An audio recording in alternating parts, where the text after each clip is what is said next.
8h33 GMT, c'est l'heure des profs avec l'excellent professeur Mbaye Thiam qui nous fait l'honneur d'être là tous les mardis à 8h30. Alors, professeur, comment allez-vous?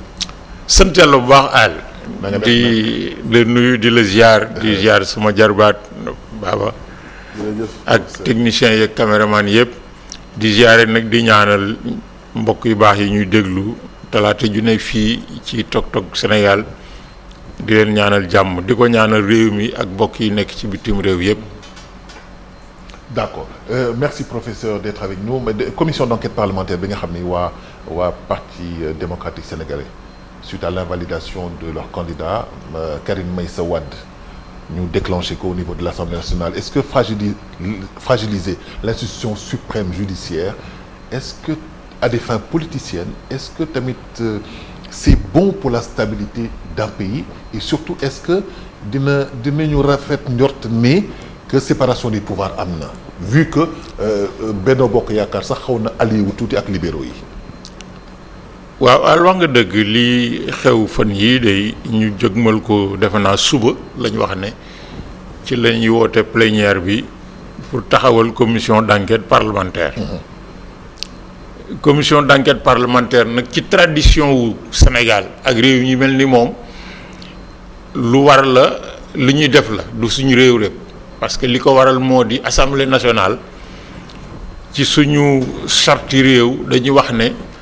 moom mooy tabax charte yi mooy tabax loi yi nga xam ne ci la ñuy tënku ci lépp lu ñuy doxal moom la ñu mayit ci dayoom ci darajaam kun dénk dara nga def ko bu baaxee bu baaxut ñoom la ñu may ñu ñëw saytu li nga def ndax dëppoo na ak yoon te loolu nag li ci ëpp buñ koy def commission parlementaire la ñu def maanaam dañuy ñëw enquête dal ne baaba mii kat dénkoon nañ ko nangam def na ci nangam mais léegi nag ñu dañuy seet d'abord ndax dëppoo na ak li ko charte yi mayoon ak liñ ko tracé loon comme feuille de route ak lan la ci jur donc commission parlementaire lu normal la maintenant la question kay mooy commission parlementaire bii ñu taxawal lan moo ko waral ak ni sama ndey daan wax luy ndey bayam parce que commission parlementaire boo xam ne dañoo jëm élection présidentielle ñetti téeméeri candidat xëy ku ne ngemb ne may waaja ñu dem ba ci digg bi juróom-ñeent fukk génn ci juróom-ñeent fukk yooyu ñëw ngemb dugg ci biir géew bi conseil constitutionnel mi nga xam ne moom la yàlla loi may nag sur la base d'un vote de l'Assemblée nationale parce que loi bi leen ko may Assemblée nationale la ko wote conseil constitutionnel boobu génn liste dal ne liste bi ñii ci nekk ñoom ñooy bokk ñi ci des bokkuñu kon ay député mën nañoo wax ne ñoom d'accorduñu ci mën nañoo saytu mais c'est le motif de la création qui pose problème moo di dañoo joxoñ baaraam ay magistrats wax ne ñi dañ leen a ger buñ leen gerut seen jegeñaay ak ñu bokk feneen moo tax ñu defee ni ñu defee mais ça nag c'est très grave. am na kenn sax ku porter plainte si ñoom. am na kenn ku porter plainte si ñoom. ah oui. C'est extrêmement grave parce que gis nga baaba am réew nañ ko tëggee noonu la ñuy tëggee kër yi noonu la ñuy tëggee penc yi noonu la ñuy tëggee état c'est-à-dire ku ci nekk dafay am foo xam ne fa la say ay wareef di commencer am foo xam ne fa la say wareef di yem diggante bi loo fi def lu du méngóot ak li la wareef may mais da ngay jaxase ki or ñoom dama jàpp ne bi ñu waxee ne dafa am magistrat bu ñu ger walla magistrat boo xam ne jege ñaaleem ak ñenn ñu wax ak tuddugul parce que néewu ñenn or man nag àll dama jàpp ne magistrat bu nekk conseil constitutionnel li ko war a mën a ger ci lii ñu nekk lu ko war a mën a tax mu def lu dëppoowut ak yoon mais ci état rek la mën a jóge pas ci opposition. pas ci opposition. bien sûr. parce que nag magistrat yi fee ñu nekk yoon a leen fa teg mais dañ leen a nommé aussi ñi leen fa nommé waa état la état moo am dayob ñëw ne yow Mbaye Thiam magistrat nangam. Or loolu ça veut dire quoi? Mais ça veut dire que c'est pas le Conseil constitutionnel seulement qui est visé, c'est l'État aussi qui est visé. Qui dans l'État wala quel organisme dans l'État, quelle personne dans l'État moom leen jàpp ne moo leen ger si tant est que mais man nag li ma jàpp moo di, mais ça c'est mon point de vue personnel, moo di bi ñu ko waxee ñi ko wax mais dañ leen a waroon woo laaj leen mais fu ñu ko wéer mais duñ ko wax rek ñu daal di taxawal commission parlementaire boo xam ne ñoom ñi ko wax ca la ñu ñi leen di jàppale leen lañu soupçonné ak ñeneen mais pour dem. parce que accusation yi nekkul lu simple lépp lu. xel day tey mais xam nga baaba dañ koo ger. mais mënees na koo wax. mais taxut ñu ger baaba. mais yow mi ko wax. bala ñoo taxawal ak kuréel ne saytu leen nan leen gere baaba. mais duñ ne la ger gi nu mu demee. fan la demee. boo ñëwee ne baaba kat ma waroon atte Mbaye Thiam ak aal mais bés sangam. devant témoin sangam ci béréb sangam moog aal gise nañu nangam bés sangam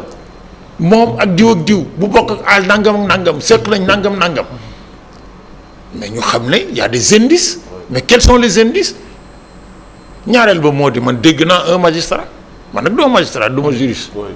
looy wax man lu ma jaaxal ci droit su ma demee sama kër bu ñu añee pare damay woo samay doom parce que ñoom ñoo jàng loolu man leen na laa jàng leen lu droit wax ci lii ñu waxtaan ak ñoom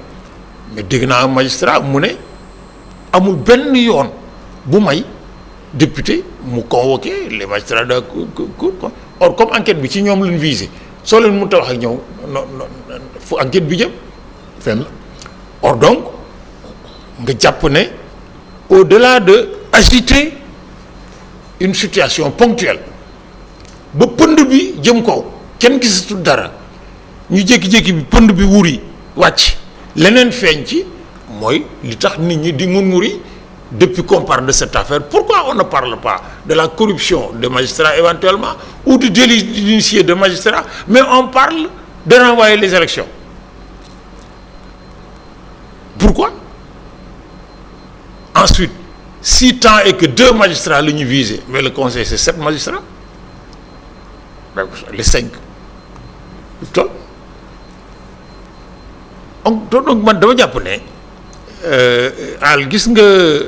politiciens yi su fekkee ne ñoom seen priorité moom la ñuy def priorité askan wi mais booy boo ñu tas yëf yi ku ne bay li bayam parce que ñoom seen priorité nag benn dong la falu te faloogoo wala falu des fa dootu fa jógee quelle qu'en soit la démarche falu parce que faloogoo nga bëgg a falu lu mu la jaral nag jaral na la wala falu ba pare ne fii ma toog dootu ma fi jógee lu du dee mais loolu du priorité askan wi parce que nag depuis 2 ans presque 1 an et demi que l'Assemblée nationale là existe mais li fi jaar ci problème ci réew mi lan lañ ci créé commission parlementaire. amul de loolu moo tee nit xelu nit ñi nag. lan moo ci kii commission parlementaire lu bari nag jaar na fi. yoo xam ne yii man université laa nekk. kere bi ñu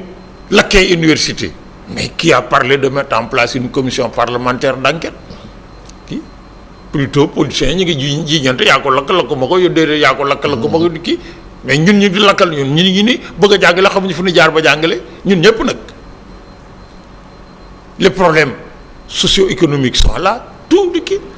mais nag qu'est-ce qui les intéresse mais comment arriver au pouvoir or parler de corruption nag de magistrats de la part du PDS nag c'est extrêmement grave. Oui. C'est pas n'importe quel parti. gis nga tey jii ñuy wax yow tey le 30 janvier c'est le 30 janvier 1976 le PDS defoon son premier congrès à Kaolack ça fait 48 ans aujourd'hui soo ci yokkee ñaari at yi ñu amoon avant parce qu'ils ont été créés le 31 juillet 1974 muy 50 ans. C'est pas n'importe quel parti. Absolument. C'est le 30 janvier 1976 à Kaolack que le PDS a tenu son premier congrès ak Ablaye Wade fekk ñaari at ci gannaaw ñuy ñorox yi di maaye réew 74 kon am na juróom fukki at tey mooy seen ñeent fukki at ak juróom-ñett ci biir loolu mais bokk nañ ci nguur nekk assemblée nationale sus première élection législative la ñu dem assemblée nationale am 18 députés mi 2000 ba 2012 ñu yore réew mi mais 2000 ba 2012 lu fi xewut lu laajoon commission parlementaire ci seen biir lu ñu defut or donc gis nga réew mi kii duñ ko foyee man dama gëm ne lii ñu jëm muy élection lenn dong moo war tous les 18 millions de Sénégalais mooy nan la ñuy demee aux élections le 24 février 2024 dans la paix ci configuration bii conseil constitutionnel taxaw ba pare ci configuration bii ban système la ñu war a mën a indi ci réew mi ba Karim Wade bokkaat ci élection yi benn système rek la mën a doon mooy tasaari réew mi sànni ko ci mbedd bi ku këpp doole jël. professeur dama am benn question boo xam ni bon peut-être am naa sax 2 ou 3 messages yoo xam dafa méngoo est-ce que Macky Sall su nekkul woon si ñetteelu mandat am est-ce que conseil constitutionnel dina jël posture bu mu jël nii. non moi je pense pas ça c'est que gis nga politicien dafa am ñaari catégorie politicien ki nga xam ne li muy def ci politique gis ci boppam aw askan la ci gis bi mu bokk ak ñi mu séqal àddina ngir wone dayoom muy à la limite muy forme de soumission ak politicien bi nga xam ne moom boppam lay bayal boppam lay góobal bayalut kenn gis nga ku njëkk ki kenn mënu koo dugal ci compromission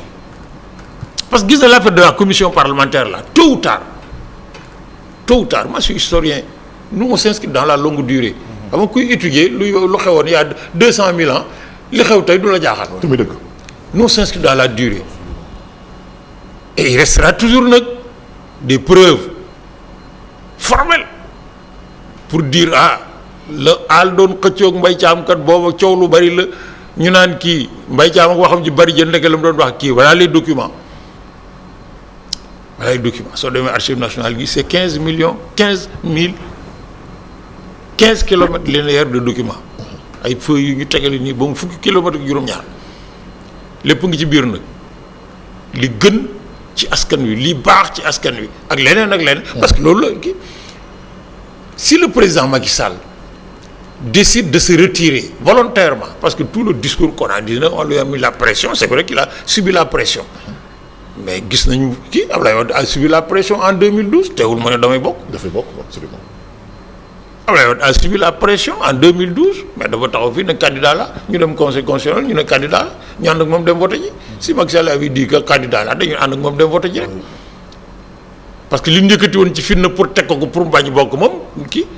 liquidé na ko donc moi je considère que c'est librement qu'il a décidé de ne pas y aller mais léegi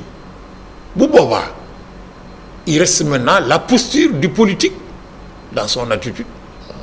parce que loolu c'est la posture de l'homme d'État gis nga l'homme d'État il est au-dessus des partis même su amee parti le politique nag il restera toujours un homme de parti or un homme de parti nag foo ko fekk mais day far moo tax sa baay Abdou Aziz Dabakh daan wax moytu leen parparloo parce que boo faree rek sa dëgg dafay dagg dafay wàññeeku ndax di nga dem ba sës nga ne almi di wax dëgg yàlla li mu wax moo gën a nuru dëgg li ma wax moo gën li ma wax mais nag man comme faruñu duma ci ànd bu boobaa mais on ouvre la boîte de Pandore or li xew tey c'est que l'homme d'État Macky Sall mënoon na à partir de cette posture on dit oui il est rentré dans l'histoire bu génnee mais rentrer dans l'histoire du Sénégal mënut a pas nekk président de la République Abdoulaye Wade on peut tout lui dire mais il est dans l'histoire du Sénégal absolument. Abdou Diouf qui nous ignore royalement depuis 2000 mu nga fële Paris jàpp njàmburam mais il est dans l'histoire du Sénégal absolument. il est dans l'histoire du Sénégal Senghor itu parce que nag réew mi ku nu xëy dimanche ñëpp solo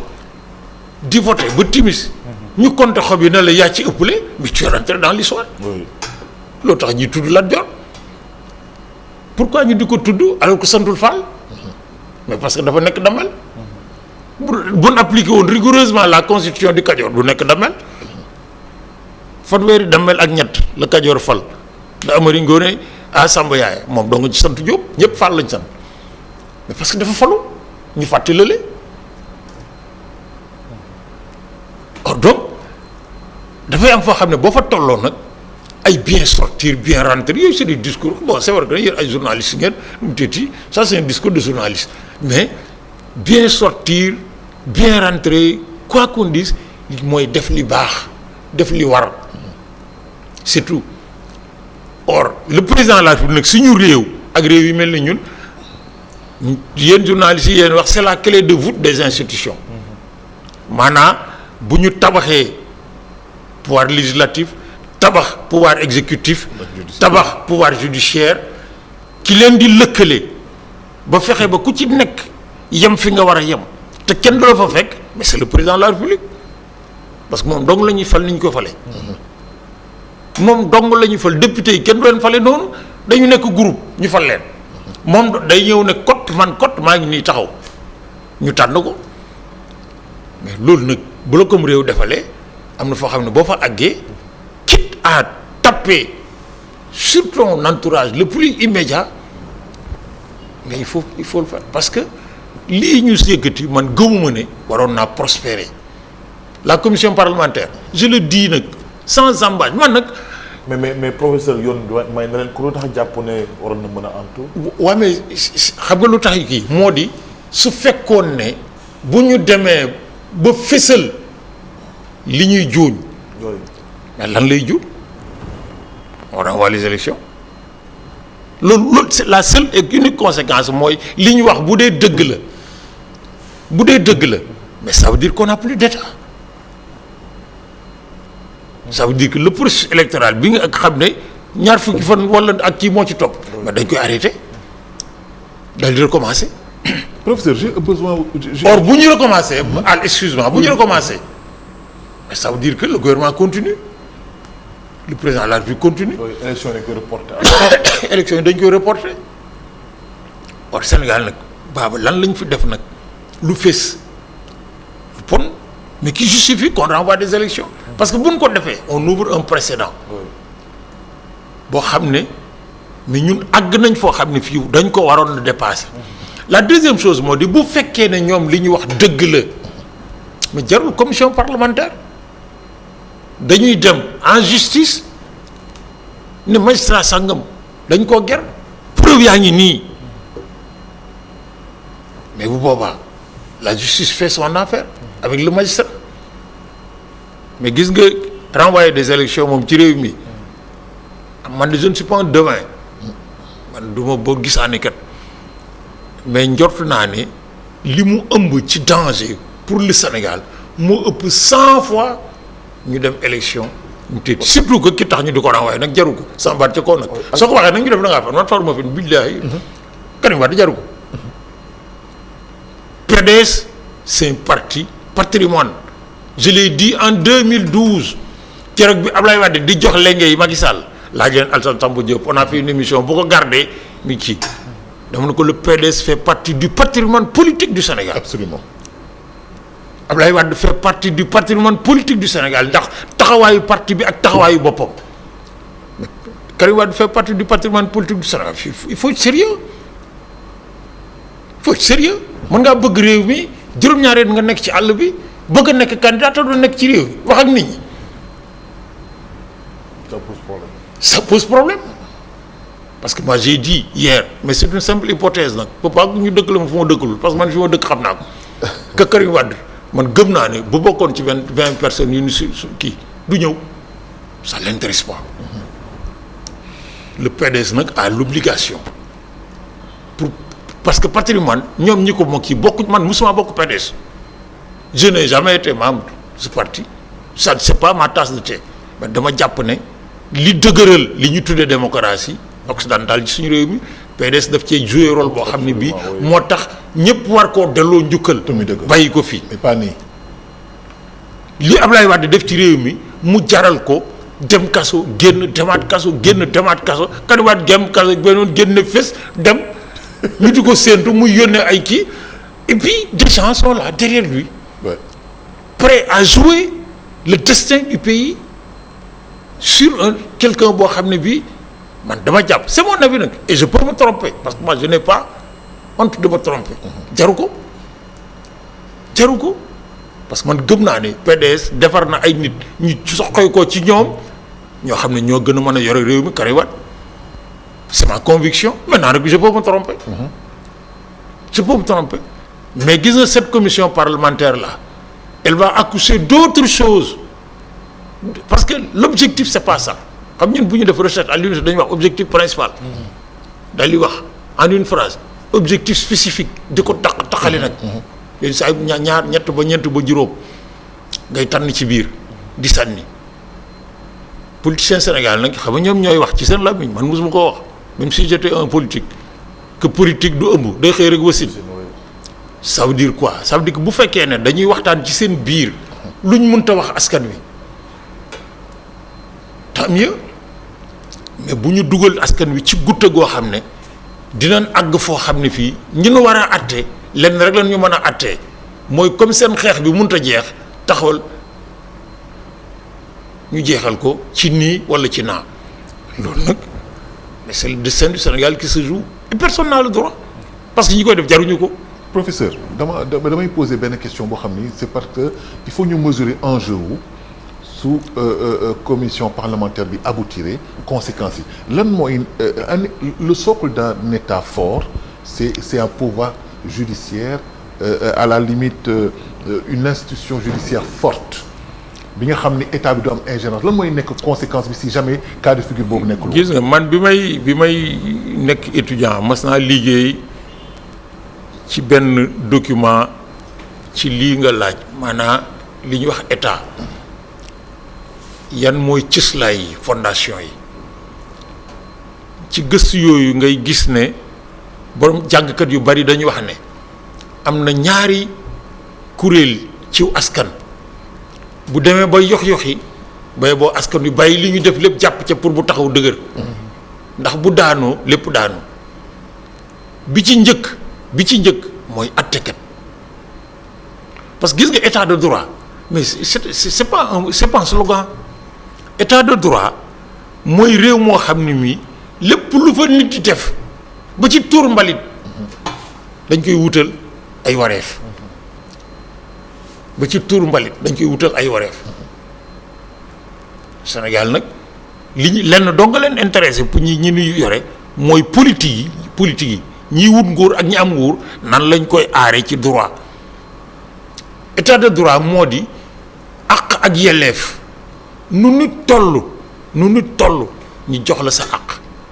ak sa yelleef lu nit toll fort ou impuissant bu daan la jotee ñu daan la fii Sénégal mosoo fee dégg politicien bu ñu condamné pour quelque raison que ce soit mu génn ay parparloom wala moom ak ay gaab ne ay léewoon moo ko def musul am ku ñu condamné rek nga ne non kii l'état nangam kii or l'état c'est nous tous. jaay doole ñoom seen. c'est nous tous l'état de droit ñetteel bi c'est l'équilibre des institutions de la République ku nekk dañuy wax assemblée nationale yéen fii yéen a ko moom mooy seen wareef du ngeen ko génn mais kenn du dugg it fekk leen fii di leen bunduxatal mais c'est les députés qui disent depuis 30 ans je suis le député d'un kii je suis le député du président de la République c'est pas comme ça avec Macky Sall c'est comme Abdoulaye Wade ak Abdou Diouf le député mais c'est des députés que Senghor a manipulé en 1962 ñu réunir à l'Assemblée nationale pour motion de censure Mamadou Dia mooy leen amu leen ci droit fa la crise ba départ la crise est partie d'un acte concret posé par des députés. J'ai vu la liste des députés qui ont proposé la motion lire naa sax motion bi parce que moi je suis un historien nag du ma waxantu deuxième dernière chose bi nga xam ne jàngalekat yi boroom xam-xam yi wax nañ ne mooy cëslaayu réew mooy ñi am xam-xam cim réew noppi jàpp seen jàmbur ñi jàng am xam-xam ce qu'on appelle l'intelligentsia les intellectuels ñu noppi jàpp seen njàmbur parce que li ci ëpp li leen koy may moo di ñu bari dañuy am teraanga yaakaar ne boo waxee teraanga ji am lu ci yox-yoxi lu ci wàññeeku wala nga ñàkk ko sax lépp ñu ne pat jàpp njàmbur mais loolu nag mais ñàkk xam histoire moo parce que même réew mu mës a am depuis l'antiquité jusqu'à maintenant bu fa nguur rek fitna toogee mais buy liquider ci ñoom lay mujjee wala mu njëkkee ci ñoom. tamit dëgg. La dictature hitlérienne a commencé avec l'autodafé des livres dañ jël ay dem ci dëkk yu ne génne bibliothèque yi tànn livre teg ci digg dëkk bi sotti ci pétrole taal mu tàkk. est-ce que pour wan ñi wax ñi ko bindoon ne da ngay di noppi ñu dal di noppi et à ce moment c'est la force brutale qui gère. Or magistrature moi je ne suis pas l'avocat des magistrats faut que ça soit très clair. Je ne suis pas l'avocat des magistrats. oui, bien sûr. Encore moins de la magistrature dara mayuma ko du jàng du dayoo damay jàpp rek ne al fii ñu toll ci Sénégal ku mënta mesurer ne les enjeux globaux de l'Afrique de l'Ouest de l'Afrique et de la mondialisation moo gën a dangereux nos enjeux lilliputiens là de choisir un président de la République qui personne d'entre eux ne réglera nos problèmes bu ñu ko falee le 24 février personne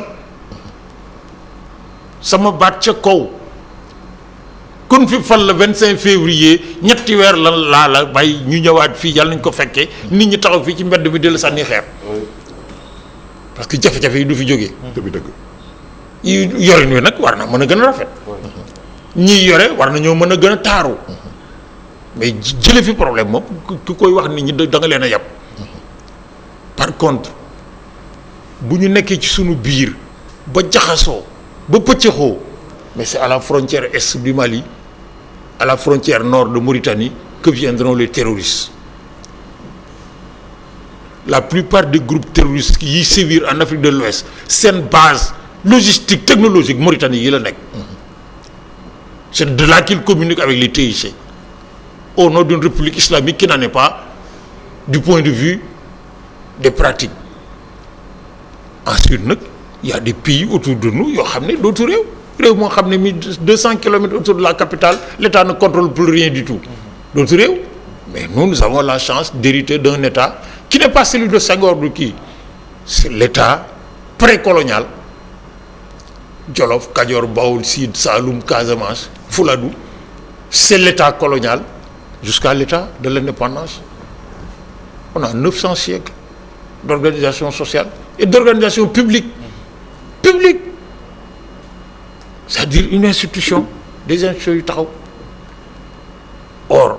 soo ko fi bëggee bàyyi nag di taxanal koo xam ne kii bu méttee mu bàyyi la fi dem mais da ngay maandu parce que réew mi moo ñu ëpp yàlla sakku fi ku fiy dund wala ku fi nekkoon doon dund te nekkatu fi ku ëpp réew mi boo ko ëppoon doo fi juddoo feneen ngay juddoo mais réew mi moo ñu ëmb lim ñu ëmbee nag li ci ëpp mooy lan la ñu war a mën a def ñun ci suñu biir ba Mbaye Thiam du yàqal Baba wala bés mu yàqal ko ñu ne kii mu ne non moi je suis le kii nangam nang ñu kaay bi ñëw ñu toogal mu toog ñu ne Baba toogal nit sol robb ne la Mbaye Baba waxal nga wax mu ne Mbaye waxal nga wax mu ne li nga wax du dëgg léegi nag ñaar doo nga fi sës baalu àq ñu baal la wala teg la yoon mais politicien boo ko fi def mu ne doo ko kii dañ maa ëpp doole. dëgg la. il est temps que politiciens yi xam ne moomuñu réew mi buñ ko doon tànn ci moomeel ñi ëpp ci ñoom duñu bokk parce que réew mi nag kenn moomu ko buñ ko doon tànn ci maandu ci jikko yu rafet